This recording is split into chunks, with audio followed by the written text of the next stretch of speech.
नमस्कार विद्यार्थी मित्रों, कई दिनों के बाद हम लोग फिर से मिल रहे हैं और आशा करती हूँ कि इससे पहले हमने जो कुछ पढ़ा है, जो गद्य पद्य, वो सारे आपने अपनी नोटबुक में लिख लिए होंगे।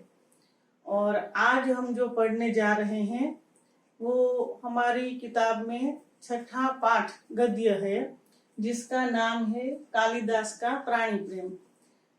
इस पाठ के लेखक है मोहन राकेश जी और पाठ का साहित्य प्रकार है नाट्यांश। क्योंकि अब हम ये शुरू करेंगे पाठ, तो पहले तो आप ये जान लीजिए कि नाट्यांश का मतलब क्या होता है। एक पूरा नाटक लिखा जाता है किसी व्यक्ति के जीवन के ऊपर, उसमें से कोई एक छोटा सा भाग, एक हिस्सा, एक अंश जब लिया जाता है तो उसको नाट्यांश कहते हैं। अब यहाँ पर हम जो नाटक पढ़ने जा रहे हैं वो नाटक का नाम है आषाढ़ का एक दिन, लेकिन हम लोग पूरा नाटक नहीं पढ़ने वाले हैं, हमें सिर्फ उसका एक अंश पढ़ना है। तो आषाढ़ का एक दिन पूरे नाटक का नाम है जो मोहन राकेश जी ने लिखा है, और हमें उसका एक अंश पढ़ना है। अगर आपको एग्जाम में पूछा जाता है कि कालिदास का प्राणी प्रेम किस नाटक का अंश है, तो आपको उत्तर में लिखना है आषाढ़ का एक दिन। ये मोहन राकेश जी का लिखा हुआ बहुत ही सुप्रसिद्ध नाटक था।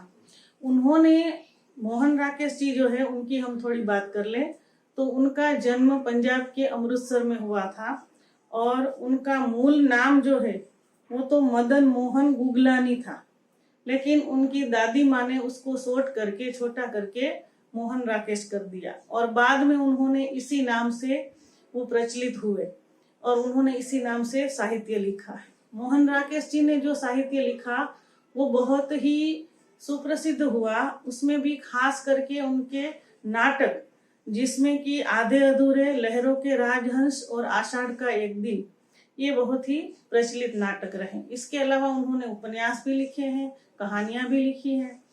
तो हमें आज जो नाटक पढ़ना है, जिस नाटक का अंश पढ़ना है, नाट्यांश, उसका नाम है कालिदास का प्राणी प्रेम। अब सीधी सी बात है कि कालिदास जो नाम आता है पहले शुरू में ही, तो मतलब ये है कि इसमें कालिदास के बारे में कुछ बात कही गई है। कालिदास का नाम हम सब ने जाना है, सब लोग, आप लोग भी जानते हो, शायद आप संस्कृत में कहीं उसको पढ़ भी चुके हो। कालिदास जो है वो संस्कृत के महान कवि थे, साहित्यकार थे, और उन्होंने संस्कृत में बहुत ही सुंदर काव्य लिखे हैं, महाकाव्य बल्कि लिखे हैं। तो कालिदास के जीवन का एक प्रसंग है इसमें। वैसे पूरा उनके जीवन की पूरी कथा है आषाढ़ का एक दिन में, लेकिन हमने सिर्फ उनका एक अंश पढ़ना है। तो उसमें ये आषाढ़ का एक दिन का जो अंश लिया है लेखक ने, उसमें हमने क्या पढ़ना है कि कालिदास जो है वो जब पहले इतने प्रसिद्ध नहीं हुए थे, उससे पहले वन्य प्रदेश में रहते थे। और वन्य प्रदेश में स्वाभाविक है कि जो लोग जंगलों में रहा करते हैं, गांव में रहा करते हैं, उनका प्राणियों से सहज प्रेम होता है।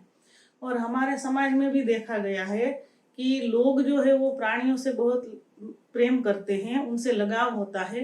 कई लोग कुत्ते, बिल्लियां वगैरह पालते हैं, हमने देखा है। ऐसे ही कई बार हम ऐसे प्राणी से, किसी से इतना अपनापन बना लेते हैं कि उसको कोई चोट लगे, उसको कोई पीड़ा हो तो हमें भी तकलीफ होती है। तो यही बात इस नाट्यांश में हम पढ़ने जा रहे हैं। इस नाट्यांश में मुख्य पात्र जो है वो कालिदास का है और एक दूसरा पात्र जो है वो मल्लिका का है। मल्लिका कालिदास की प्रेयसी है। शुरुआत यहाँ से होती है कि कालिदास अपने हाथों में एक हरिण शावक, यानी हिरन जो है उसका बच्चा, उसको लेकर के आता है और उसका जो हरिण का बच्चा है उसको बाण लगा हुआ है, चोट लगी है, वो घायल हुआ है।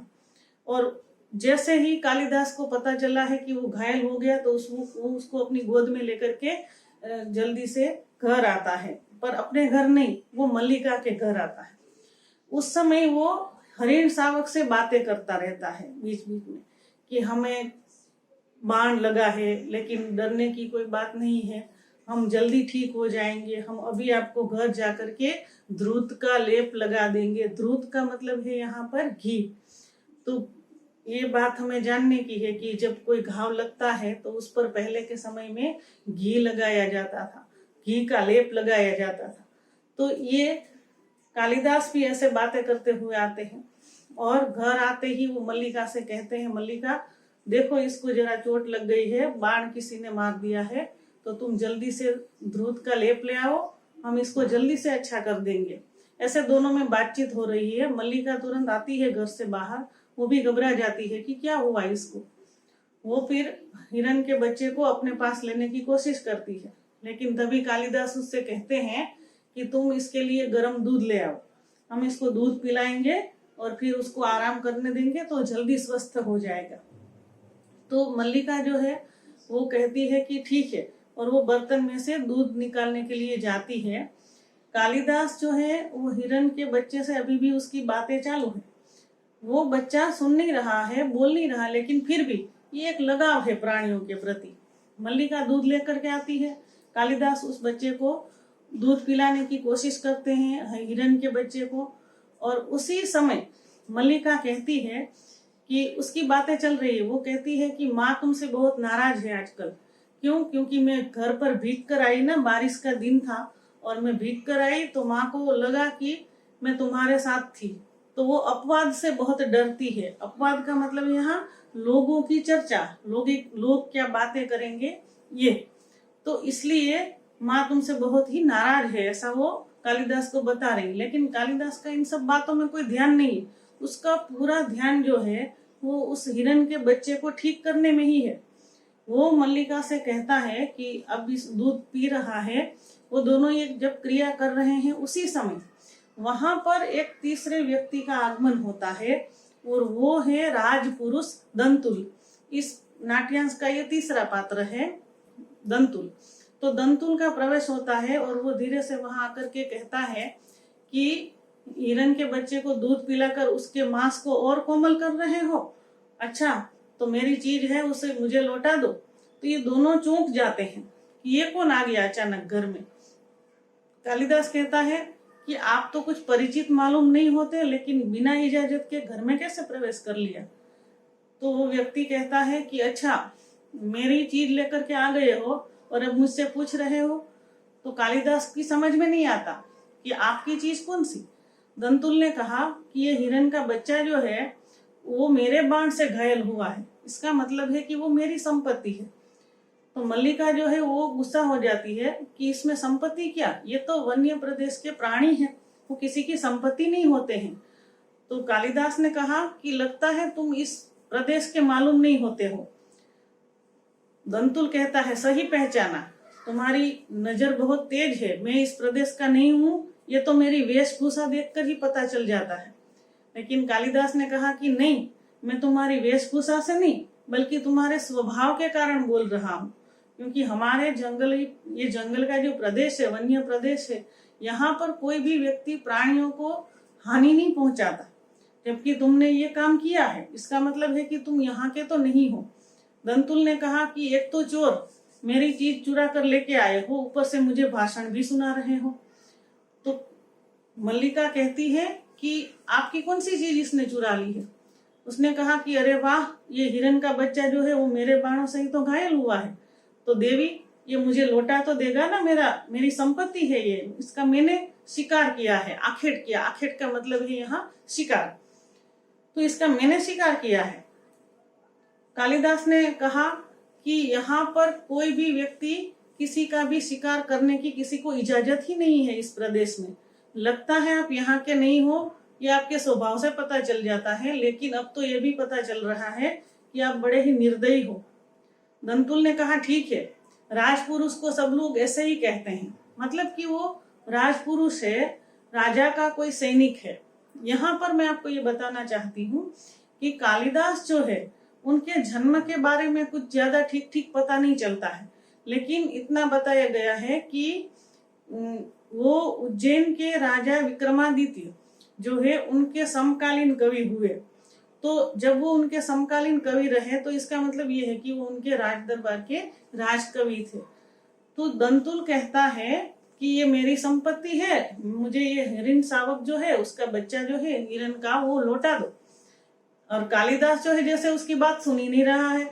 वो मल्लिका से कहता है कि तुम एक काम करो मल्लिका, इस बच्चे को ले जाओ और इसको अच्छे से दुर्वा दुर्वा यानी घास घास के आसन पे या कोई अच्छा सा आसन बिछाकर, आस्तरण आस्तरण का मतलब है आसन, उसको बिछा करके इसके ऊपर इसको लेटा दो। तो दंतुल जो है वो अभी कुछ कहने जा ही रहा है, तभी वहां पर मल्लिका की माँ का प्रवेश होता है। ये यहाँ पर चौथा पात्र है, वो थोड़ी देर के लिए आता है। मल्लिका की माँ जो है उसका नाम है अंबिका। अंबिका आकर के तुरंत ही क्या कहती है, एक तो कालिदास से गुस्सा है पहले से, तो कहती है कि ये आस्तरण बिछोना जो होता है ना, वो हमारे लिए, लोगों के लिए सोने के लिए है, ऐसे वन्य प्राणियों के लिए नहीं है। रहने दो, कोई जरूरत नहीं है उसको उसके ऊपर सुलाने की।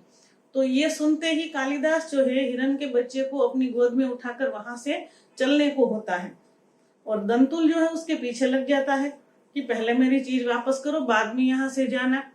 मल्लिका जो है उसका रास्ता रोकती है और कहती है कि महाशय रहने दीजिए, आप रोकिए मत उसे, क्योंकि आपके लिए प्रश्न अधिकार का है, जबकि कालिदास के लिए प्रश्न संवेदना का है। ये बात सुनते ही दंतुल जो है वो कहता है कि अच्छा, तो ये महाकवि कालिदास है क्या? तो अब तो मल्लिका भी चौंक जाती है कि इसको कैसे पता चला कि ये कवि है। तो कहती है कि आपको महाशय कैसे मालूम कि कालिदास कवि है? तो दंतुल कहता है कि ऐसा है देवी, हमारे राज्य का हर एक व्यक्ति ऋतु संहार के कवि कालिदास को बहुत अच्छे से जानता है।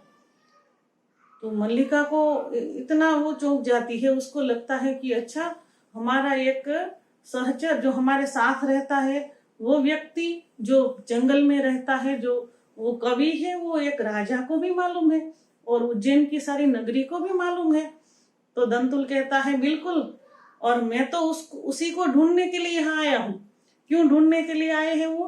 क्योंकि उज्जैन के राजा जो है वो उनको राजकवि का सम्मान देना चाहते हैं, ऋतु संहार के कवि का सम्मान करना चाहते हैं और राजकवि का सम्मान उन्हें देना चाहते हैं। ये बात जब उसने सुनी मल्लिका ने, तो कहा तो आप उसको लेने आए हैं? दंतुल ने कहा हाँ, हम उसको लेने आए हैं और हमारे साथ आचार्य वररुचि भी है, वो भी आए हैं। कालिदास को लेने के लिए हम लोग यहाँ पर आए हैं, पर हमें नहीं मालूम था कि वो इस तरह से हमको मिल जाएंगे। आपने तो मेरा काम बिल्कुल आसान कर दिया, और मुझसे ये बड़ी गलती हो गई कि मैंने कवि कालिदास का अपमान किया। मुझे जाकर के तुरंत से उनसे माफी मांग लेनी चाहिए। और वो तुरंत ही कालिदास के पीछे चल देता है। तो अब जाकर के मल्लिका को भी पता चलता है कि कालिदास जो है वो कवि तो था ही, लेकिन उस कवि की इतनी कथाएं, उसके बारे में इतनी प्रचलित बातें जब उज्जैन नगरी में हो रही है, ये बात मल्लिका को नहीं मालूम थी। अब उसे पता चला तो उसको लगा कि कालिदास तो सचमुच महान कवि है और अब वो राजकवि बनने जा रहे हैं। तो ये जो है, हमने इस नाटक का एक नाट्यांश, इसमें इतनी ही कथा है, और बाद पूरा नाटक जो है उसमें तो कालिदास के जीवन की पूरी कथा है, लेकिन हमने इतना ही पढ़ना है। तो आप लोगों को जो 2-3-4 बातें खास करके याद रखनी है, वो कौन कौन सी है? एक तो लेखक का नाम मोहन राकेश, दूसरा उसका साहित्य प्रकार, नाटक का अंश यानी नाट्यांश, और नाटक का ये अंश लिया किस में से है? तो आषाढ़ का एक दिन। इतनी बातें आपको खास याद रखनी है।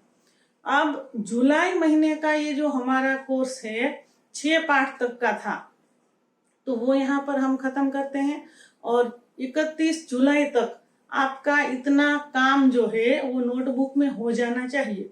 जो जो भी मैंने क्वेश्चन आंसर आपको दिए हैं वो सारे आपको लिख लेने हैं। इस पाठ में भी आप लोग लेखक का परिचय और उसके बाद उसके शब्दार्थ, मुहावरे जो भी मैं रखती हूँ आपको वीडियो में, वो सब लिख लेना है।